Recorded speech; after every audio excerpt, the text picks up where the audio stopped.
Bismillahirrahmanirrahim. Assalamualaikum warahmatullahi wabarakatuh. Alhamdulillah wa nusalli ala rasulillah. Bismillahirrahmanirrahim. Teman-teman yang saya cintai, sebelum kita memulai kajian kitab Arba'in An-Nawawi, kita doa dulu sebentar. Rabbi shrah li sadri wa yassir li amri wahlul 'uqdatam min lisani yafqahu qawli. Ya Fattah ya Alim, nasrun minallah wa fathun qarib. Kita tetap mengkaji kitab Al-Wafi, yaitu syarah daripada kitab Al-Arba'in An-Nawawi yang dikarang oleh Dr. Mustafa Al-Bugha dengan Dr. Muhyi Ad-Din Al-Mustawa. Nah, ini tetap kita membahas hadis yang ketiga, yang kemarin belum selesai, yang mana hadis ini diriwayatkan oleh Abdurrahman Abdullah bin Umar bin Khattab yang insyaallah diridhai oleh Allah Subhanahu wa taala, bahwasanya Islam itu terdiri dari 5 kekuatan atau 5 pilar.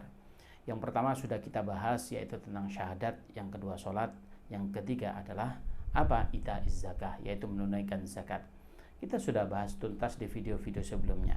Nah, sekarang kita akan membahas selanjutnya apa di sini? Wa hajjul baiti, yaitu tentang haji. Haji ini dikategorikan manistato alaihi, barang siapa yang mampu. Maknanya seseorang apabila kebutuhan primernya dia sudah terpenuhi, dia sudah punya rumah, dia sudah makannya sudah terhandle, kebutuhan yang lain sudah terhandle, maka dia berkewajiban apabila uangnya masih ada. Maka dia berkewajiban. Maka kalau sudah berkewajiban, maka hukumnya wajib. Nah, haji itu bagaimana? Haji itu sesungguhnya ibadah terdiri dari ibadah ruhi dengan jasadi. Ruh itu bagaimana? Jasad itu bagaimana? Ruh itu diantaranya terdiri dari iman. Loh, kok bisa kita itu haji harus pakai iman? Iya, kita lihat nih, kalau kita haji itu nanti kalau kita nggak pakai iman itu bahaya sekali. Kita datang pertama kali ke Mekah Al-Mukarramah, kemudian mengelilingi Ka'bah atau tawaf 7 kali. Itu yang kita kelilingi Ka'bah itu apa? Batu. Kemudian apa? Kita lanjutkan dengan amaliyah namanya berjalan dari Bukit Sofa dengan Marwah, atau bisa kita sebut sa'i. Maka Bukit Sofa itu batu, Bukit Marwah juga batu. Pada tanggal 9 Dzulhijjah kita pergi ke Arafah, di situ ada Jabal Rahmah. Kita mabed di situ, wukuf di situ. Tempatnya apa? Ya di situ juga batu. Begitu juga tanggal selanjutnya kita Ramel Jamarat, kita ke Musdalifah dulu sebelum Jamarat. Kita ke Musdalifah, nyari apa? Mabed di situ, nyari batu, kerikil. Kemudian kita ke Mina, pada saat itu jumlah Aqabah, Ramel Jumrah Aqabah itu juga lempar batu, yang dilempar juga batu. Sehingga kalau kita amaliyah-amaliyah semacam itu tidak kita yakini dengan iman, maka apa? Maka kita bisa musyrik. Ini haji mahal-mahal nih, udah nabung dari dulu, ternyata kita ibadah di sini nyembah batu. Itu pemikiran yang salah. Kita sholat menghadap Ka'bah, kita tidak menyembah Ka'bah. Ka'bah itu bahasa lainnya adalah kiblah. Kiblah itu pusat bagaimana seluruh dunia agar supaya kalau menyembah Allah disatukan, nggak ngalor, nggak ngidul, semuanya mengarah Ka'bah. Itu sebagai alat atau satu titik bagaimana kita menyembah Allah biar kita semua bersatu. Itulah kita harus dengan iman. Begitu juga dengan iman, bagaimana haji itu adalah kita yakin bahwasanya itu adalah panggilan Allah. Begitu juga iman bahwasanya apa saja yang dilakukan di situ, seandainya amaliyahnya itu tidak ada korelasinya, kayak ini nggak nyambung begitu, ya enggak masalah. Namanya itulah kita lakukan sesuatu dengan iman. Itulah haji. Maka haji ini kita dasari dengan iman. Yang iman yang pertama itu tadi. Yang kedua apa? Yang kedua, iman ini harus kita sertai dengan niat yang luar biasa. Sebab haji itu kalau niat kita salah, maka amaliyah kita salah. Kita ambil contoh, mohon maaf sekali, ini kritikan bagi kita semua. Ada seseorang yang haji, niatnya apa? Taruhlah dia mau mencalekkan diri dari partai A, agar supaya dia ini dikenal dengan kata-kata Pak Haji, ya sudah, dia haji dulu.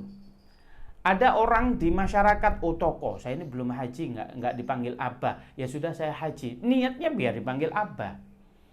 ada wanita-wanita di sana melakukan haji dia sebelum nikah agar supaya apa? Tujuannya maharnya nanti tatkala dihibah oleh seorang laki-laki, maharnya tinggi. Ini juga ada. Maka hal-hal semacam itu harus kita kesampingkan. Oleh karena itu kita haji kita itu niatnya karena Allah dan dibesertai dengan iman yang sangat kokoh. Oleh karena itu kalau kita sudah siap itu, maka ruh kita siap. Apa yang dikatakan jasadi? Iya, jasad, betul kita itu. Ibadah fisik, bagaimana tidak fisik? Antum tahu kalau Ka'bah itu kan, Ka'bahnya sendiri sudah luas, kurang lebih di angka 16 meteran ya, kalau boleh dibetulkan kalau saya salah datanya, 16 meter persegi. Itu kita keliling. Bahkan ada di Jamarat itu, bukan Jamarat, ini Hijr Ismail itu bagian dari Ka'bah, maka akan lebih. Kita keliling 7 kali. Safa Marwah juga begitu. Kita dari ke Arafah juga wukuf, itu semua butuh fisik. Jika tidak fisik, maka fisik kita tidak kuat, maka tidak bisa. Oleh karena itu haji itu ruhi dengan jasadi. Oleh karena itu haji itu harus kita siapkan, baik ruh kita maupun jasad kita.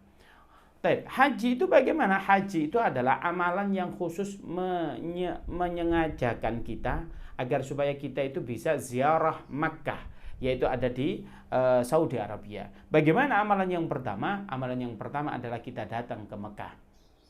Nah, pertama kali yang kita lakukan apabila perjalanan kita, taruhlah kita itu landingnya terus di Madinah, maka oke, kita nggak perlu pakai baju ihram. Kalau landingnya itu di Jeddah, kita nggak perlu pakai baju ihram. Tetapi kalau landingnya itu di Mekah, maka kita harus pakai baju ihram. Kenapa? Karena itu pesawat kita melewati namanya miqat. Miqat itu apa? Batas antara kota Mekah dengan kota sebelumnya. Maka oleh karena itu kalau kita ada teman-teman yang pakai baju ihram sudah dimulai di bandara Soekarno-Hatta, maka dia mikotnya apa? Mikotnya nanti di atas. Sehingga nanti ada pramugari, mbak-mbak pramugari itu bilang, para calon haji dan jamaah umroh seandainya begitu ya, ini sebentar lagi kita memasuki mikot, maka siapkan diri. Yang pertama apa? Kita sudah pakai ini, kemudian niat ikhram, ikhram umrah atau niat ikhram haji, boleh. Nah, pada saat itu setelah landing kita ya sudah, maka di situ ada persyaratannya, wala jidala wala fusyuqa. Ini nggak boleh kita debat, nggak boleh kita berbuat buruk, bahkan membunuh nyamuk pun nggak boleh, bahkan kita memotong ranting iseng ini pun nggak boleh. Semua harus terjaga. Sampai kapan? Sampai kita nyampe di Ka'bah Al-Mukarramah. Nah, tatkala kita belum, taruhlah kita nyampe Jeddah, kemudian setelah Jeddah itu kita masuk ke Mekah, di tengah-tengah ada mikot, kita baru pakai. Ini yang versi kedua. Pertama di Soekarno-Hatta, yang kedua kita pakainya di mikot tersebut. Setelah pakai mikot, sudah kita sucikan hati, kita zikir dengan kalimat labbaik Allahumma labbaik, labbaik la syarika laka labbaik, innal hamda wan ni'mata laka wal mulk la syarika lak. Sudah begitu, terus gitu. Pertama kali kita masukkan, kita lakukan pertama kali kita masuk Masjidil Haram, menggunakan kaki kanan kita doa. Allahumma ftahli abwaaba rahmatik. Kita doa semacam itu. Nah, setelah itu kita disunahkan sholat tahiyatul masjid. Setelah itu kita agak masuk ke dalam, baru kita melihat Ka'bah. Kalau melihat Ka'bah itu ada doa tersendiri. Tetapi biasanya, mohon maaf sekali, kita nggak bisa doa itu. Saya pernah sama istri saya itu nggak bisa doa. Tapi apa yang terjadi? Hanya nangis berkecucuran. Ini bayangin. Ka'bah yang biasanya kita lihat di TV, Ka'bah yang biasanya kita angen-angenin, ini di depan mata. Subhanallah, kita bisa melihat. Itu hanya berkecucuran. Subhanallah, tidak bisa. Kepada saat itu kita tidak boleh memegang Ka'bah. Karena apa? Kita pakai dalam keadaan pakai berikhram atau pakai ikhram. Karena apa? Ka'bah di situ ada minyak wanginya. Sehingga kalau kita tersentuh minyak wangi, maka ikhram kita wajib bayar dam. Oleh karena itu kita nggak boleh mendekat. Mendekat boleh tapi nggak boleh nyentuh. Kemudian apa? Kita tawaf. Dimulai dari mana? Itu ada namanya Hajar Aswad di pojok. Ini Hajar Aswad, ini adalah pintu Ka'bah. Nah, di sini ujung udah lurus, di sini ada lampu hijau tandanya. Maka tangan kita angkat ke atas, bismillahi Allahu Akbar. Kemudian apa? Muter sampai 7 kali. Setelah itu disunahkan kita sholat di mana? Di belakang makom Ibrahim. Di makam Ibrahim kita sholat 2 rakaat. Setelah itu kita disunahkan minum air zam-zam. Tidak perlu duduk. Nah ini loh, kalau air biasa kita, sunnahnya duduk. Tapi kalau minum air zam-zam tidak diperlukan duduk. Karena apa? Molekul yang terdapat di air zam-zam itu bagus, sehingga tubuh ini mencernanya dengan mudah. Sehingga kalau air-air yang lain, sulit. Kita harus mencernanya dengan cara duduk. Itulah hikmahnya. Setelah itu diteguk 3 kali, sisanya disiramkan di atas kepala. Itu sunnahnya. Kemudian apa? Kita ke Bukit Sofa, melakukan ibadah sa'i. Sofa ke Marwah. Ini langsung. Bagi laki-laki ada di tengah-tengah, ini ada lampu hijau sampai lampu hijau. Ini apa? Lari kecil-kecil.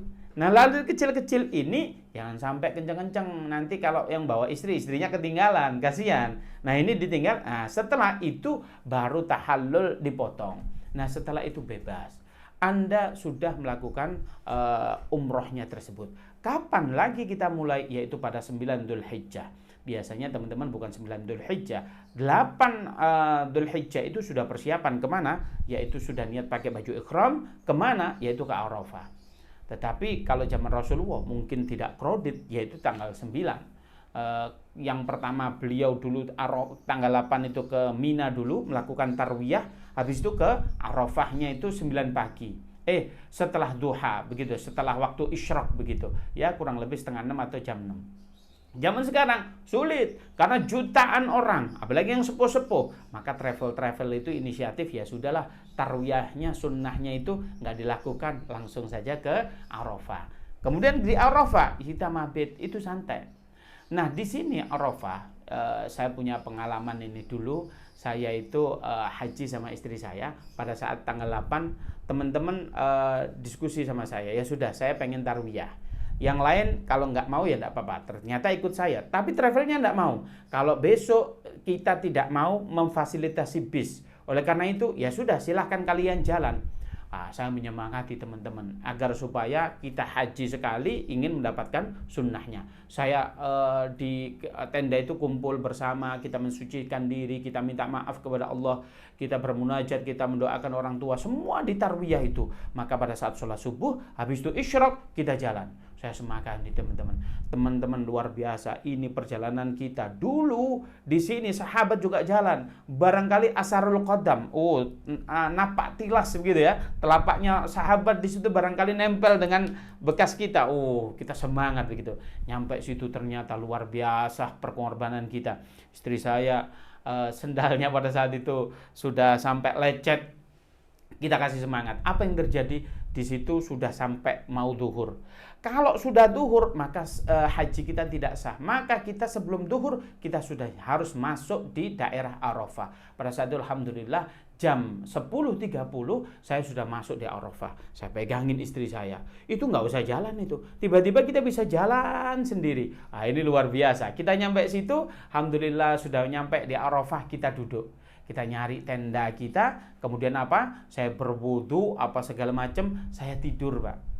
Kenapa tidur? Ini kan di Arafah mustajabah. Iya, Arafah itu mustajabahnya mundu zawali syam.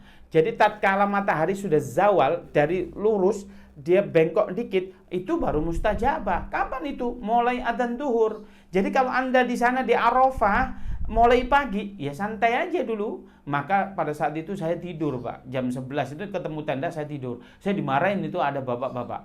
Ini gimana? Masih muda, haji sebentar aja kok. Apa ini? Ya Pak, mohon maaf Pak, saya ngantuk Pak. Saya nggak mau debat kan pada saat itu. Saya tidur. Orangnya doa itu. Nah setelah adzan, saya bangun, kemudian apa? Saya sudah siap-siap wudu, kemudian apa yang terjadi? Saya doa. Disitulah mustajabahnya doa. Bapak-bapak tadi yang negur saya, dia malah tidur habis duhur. Nah, ini kekeliruan kita. Jadi apa? Mustajabahnya doa itu mundu zawal hatta ghurubi syamsi. Maka pada saat itu sampai kita di tempat yang sama, kita disunnahkan untuk apa? Salat Salatnya di jamak qashar. Saking istijabah di doa. Saya ingat betul itu ada seorang ulama pada saat itu berkhutbah menerangkan bagaimana nanti kita malunya menghadap Allah Subhanahu wa taala sampai apa? Kita di khutbahnya itu diterangkan ada air keringat kita sampai mata kaki, sampai yastaghriku. Itu betul-betul kayak kita ditampar, nangis betul itu di situ. Saya kemudian doa, terus doa. Doa itu kan capek ya, mulai zuhur sampai asar itu udah nggak kuat. Setelah sholat kita terus gitu, saking nggak kuatnya karena ini waktunya mustajabah, saya cari ulama. Ulama di belakangnya beliau doa, saya di belakangnya amin, amin, amin. Saking nggak kuatnya, saking apa? Kalau saya nggak amin ini mustajabah, tapi di situ digoda.